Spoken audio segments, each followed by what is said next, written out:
अपने 100 पुत्रों को कि देखो पुत्र, इस संसार में आनंद दो प्रकार के हैं, एक विषयानंद, एक ब्रह्मानंद। कहा जो विषयानंद है वह हमें कहाँ प्राप्त होता है, तो हर शरीर में प्राप्त होता है।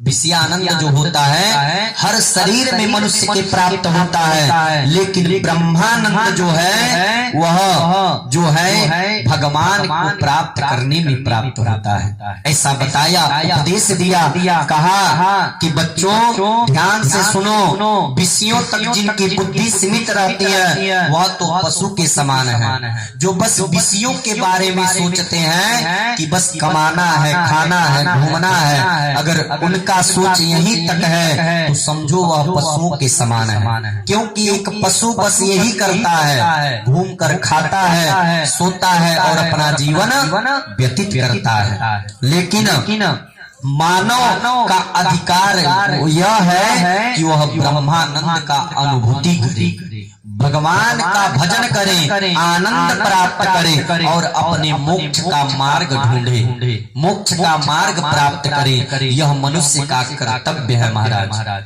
यह उपदेश ऋषभ भगवान अपने पुत्रों को समझा रहे हैं कि मोक्ष का मार्ग ढूंढने का जो चाबी है मनुष्य के हाथ में है।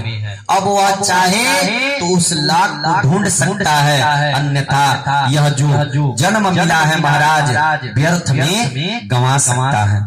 यह उपदेश ऋषभ देव दिए। जब इस प्रकार का दिव्य उपदेश दिया तो सब पुत्र समझ गए और परमहंस वित्त धारण करके अब यह जो ऋषभ देव थे पागलों की तरह रहने लगे, पागलों की तरह अनुभूति करने लगे।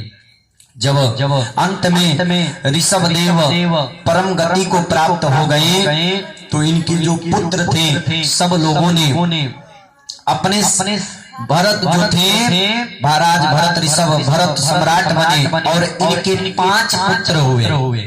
बड़े पुत्र सुमति को सत्ता का भार सौंप कर भरत जी बोला आश्रम में भजन करने चले गए।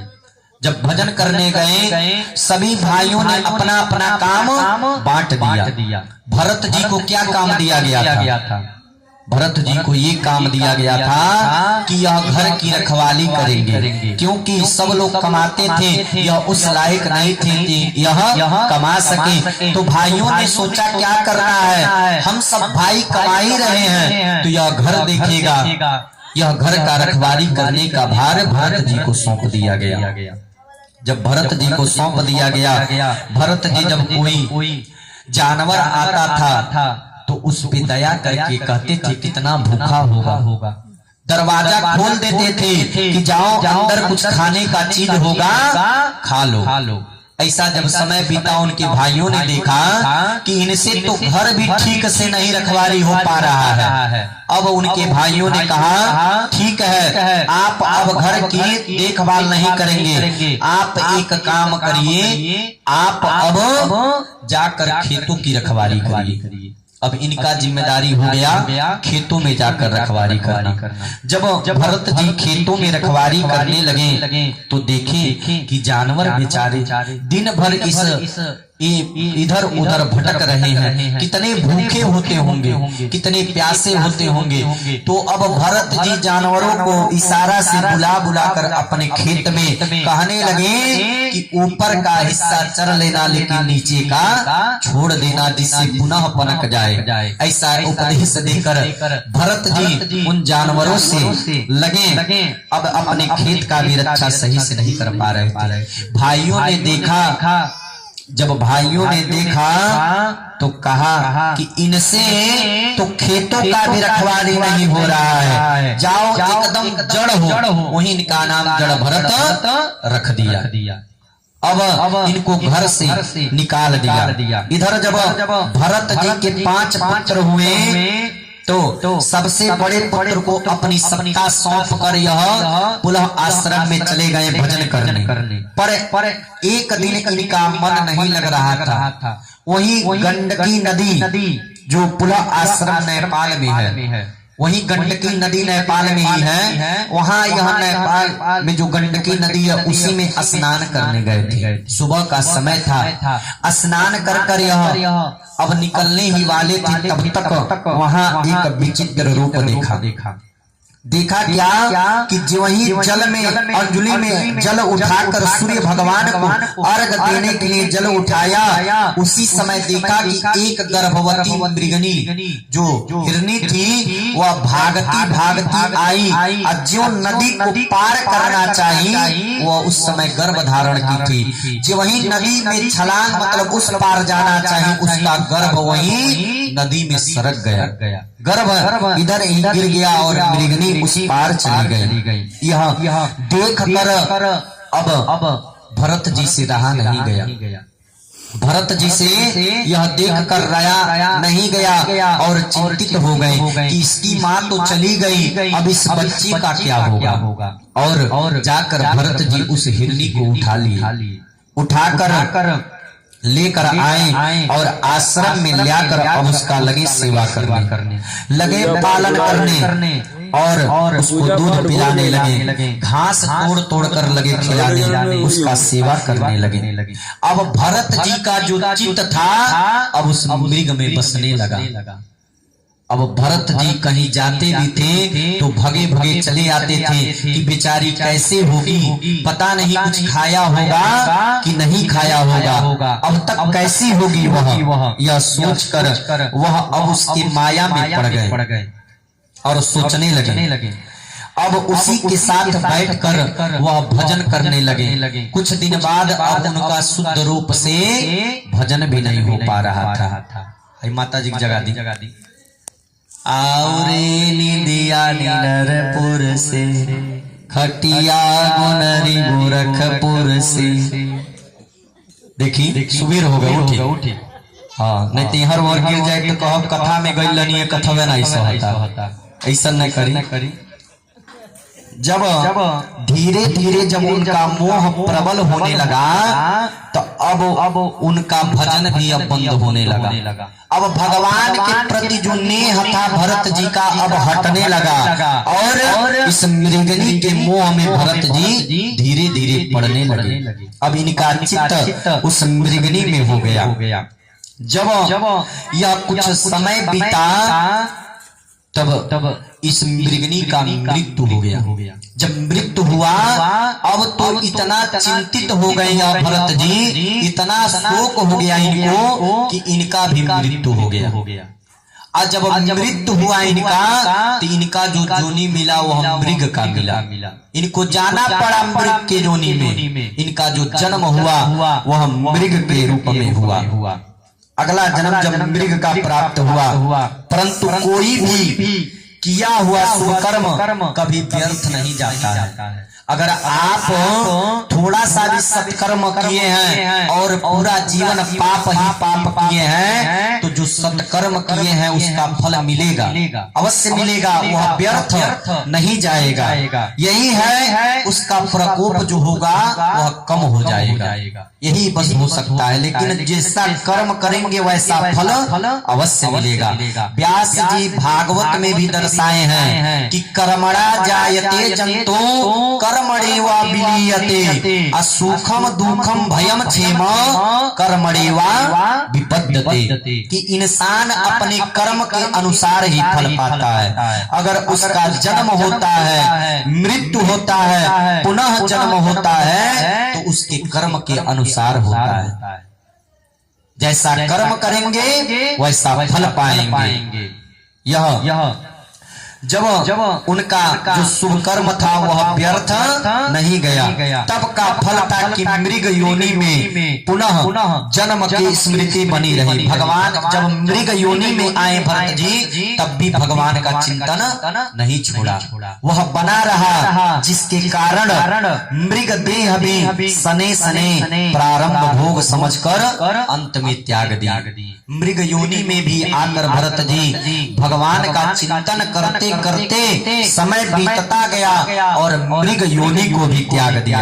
कालांतर में अब उन्हीं भरत जी का तीसरा जन्म हुआ। जब तीसरा जन्म हुआ तो एक अंगिरा गोत्रीय ब्राह्मण थे। उन्हीं के घर में, उन्हीं के परिवार में उनके 8 पुत्र थे और 9वें पुत्र के रूप में इनका जन्म हुआ भरत जी का।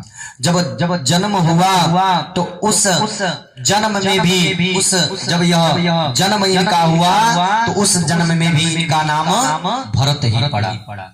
भरत पड़ा। सब भाई तो पढ़ लिख रहे थे, लेकिन इनका मन पढ़ाई में नहीं लग रहा था।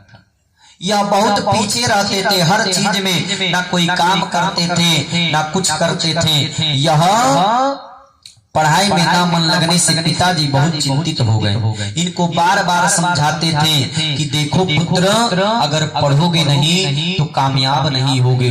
ब्राह्मण के पुत्र हो, अगर तुम्हारे अंदर शिक्षा नहीं होगी तो तुम्हारा जीवन व्यर्थ हो जाएगा।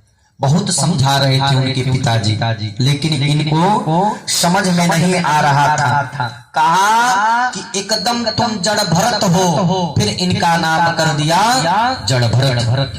भरत जी भी यही चाहते थे कि मैं पागलपन की तरह अपने पिता के सामने पेश आऊं, इसलिए क्योंकि अगर मैं होशियार बनूंगा तो पिताजी समझेंगे कि यह होशियार हो गया है तो मुझे पढ़ने के लिए भेज देंगे, वेद का अध्ययन करने के लिए भेज देंगे। इसीलिए पिता के सामने मूर्ख का वह व्यवहार करते थे, मूर्खों की तरह, पागलों की तरह रहते थे। पिताजी ने एक दिन बैठाया, कहा भरत सुनो, अरे तुम ब्राह्मण के पुत्र हो, कम से कम तुम्हें गायत्री मंत्र तो याद होना चाहिए। तुम्हें गायत्री मंत्र याद है? सुनाओ। भरत जी को याद था, लेकिन सोचा अगर कहीं गायत्री मंत्र सुना दिया तो यह निश्चित है कि पिताजी मुझे वेद पढ़ने के लिए कहेंगे। इससे भरत जी घबरा गए। कहा नहीं पिताजी, मुझे गायत्री मंत्र नहीं पता है। अब तो वह पिता उनके जो ब्राह्मण थे एकदम चिंतित हो गए कि आखिर इसका क्या होगा, इसका जीवन यापन कैसे होगा, यह सोचने लगे। तो भरत जी को भी लगा कि दुनिया के मतलब के रहेंगे, तो दुनियादारी पीछे छोड़ दी और वह अपना एक दुनिया बना लिए। भरत जी अपने दुनिया में जीने लगे। बचपन से ही अपने को वह पागल सिद्ध करने लगे कि मैं पागल हूँ, और नाम ही उनका जड़ भरत पड़ गया। अब विवाह कौन करता? जब माता पिता स्वर्गवास हो गया माता पिता का, तो भैया लोग तो पागल समझने लगे कि जब यह पागल है तो इसके साथ कौन अपना कन्या का विवाह करेगा। कोई चाहेगा कि मेरी कन्या का इसके साथ कर्म फूटे, कोई नहीं देगा अपनी कन्या इसके साथ। सब भाई कहें कि यह पागल है, पागल समझकर कुछ नहीं बोले। पर भाइयों को बड़ी जलन होती थी, जलन होने लगी। भाई ने यह समझकर किया तो बिल्कुल पागल है, इनकी कुटिया खेतों पर बना दिया और वहीं रहने लगे। जब समय बीतता गया, एक दिन एक डकैत के सरदार ने मैया भद्रकाली से कहा कि हे मातेश्वरी, अगर मुझे एक बेटा आप दे दोगी तो मैं तुम्हें बलिदान दूंगा। यह कह दिया डकैत ने, मैं नर का बलिदान दूंगा। जब इतना कह दिया तो उसके एक बेटा हो गया। उसको एक बेटा जब हो गया तो वह सरदार खुश हो गया। जो डकैत था खुशी से पागल हो गया। अब वो हम नर बलि के लिए लगा ढूंढने कि किसको मैं बलि दूं, किसका बलि इस माता को दी। अब वो लगा ढूंढने, किसी को भी पकड़ कर लाया और बलि दे दूंगा यह सोचकर जब वह निकला तो जब घूमने लगा तो घूमते घूमते गया कहाँ? तो जहाँ भरत जी का कुटिया था, वहां जाकर देखा कि यह आदमी अकेला रहता है, अकेला रहता है। उनको जब रात्रि हुआ, सोए थे भरत जी, उसी समय वह डकैत उनको पकड़कर लेकर चला आया और ला करके माता के सामने रख दिया और खूब बढ़िया से स्नान कराया। स्नान कराकर चंदन लगाया, बढ़िया बढ़िया वस्त्र धारण कराया और खूब खिलाया भरत जी को। पहले खूब खिलाया। खिलाने के बाद अब उनको मंदिर में ले जाकर माता जी के सामने बोला, बाबा अब आप साष्टांग प्रणाम करिए माता जी का, आप साष्टांग प्रणाम करिए लेटकर माता जी का। अब भरत जी तो इसकी चाल को समझ नहीं पाए और भरत जी जब माता जी को देखा तो साष्टांग प्रणाम करने के लिए अपना मस्तक एकदम लेट गए। जब लेटे तभी यह डकैत तलवार निकाल लिया।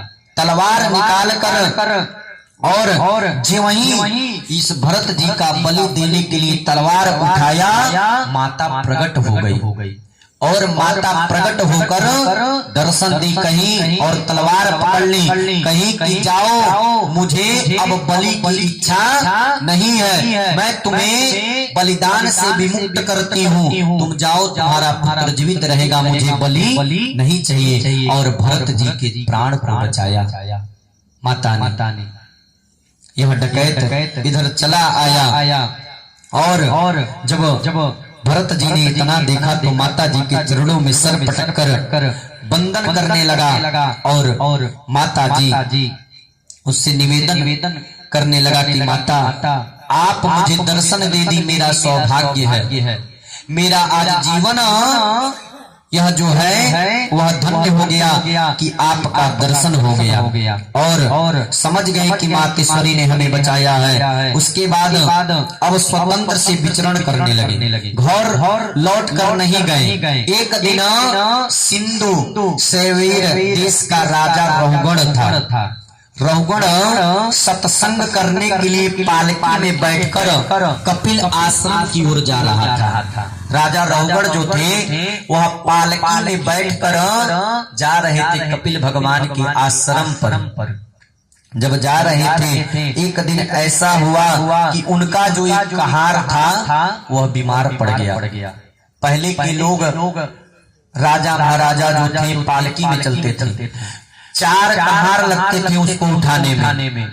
ऐसा हुआ कि राजा रहुगण के एक जो कहार था वह बीमार पड़ गया। जब बीमार पड़ा तो अब सब लोग सोचने लगे कि अब यह पालकी कैसे उठाया जाएगा। तो सोचा कि क्यों ना एक कहार नया आज के लिए ढूंढ लिया जाए। अब उसके जो कहार थे उसी में से एक गया और जब देखा भरत जी उसी रास्ते जा रहे थे, हट्टे कट्टे थे, नौजवान थे, तो उस जो कहार था वह बुलाकर कहा, भैया एक काम है, करोगे? भरत जी ने कहा क्या? उसने बताया कि मेरा एक जो कहार है आज बीमार पड़ गया है, आपसे निवेदन है कि आप क्या मेरा साथ देंगे? तो उसने कहा ठीक है, क्या करना है, चलो। अब जब भरत जी कहार बन गए, अब पालकी लेकर चलने लगे। जब चलने लगे तो यह जड़ भरत जी जो थे धर्मात्मा थे, यह नहीं चाहते थे कि इनसे कोई पाप हो। जब पालकी लेकर चल रहे थे तो यह नीचे देखते हुए चल रहे थे। जब चल रहे थे तो कहीं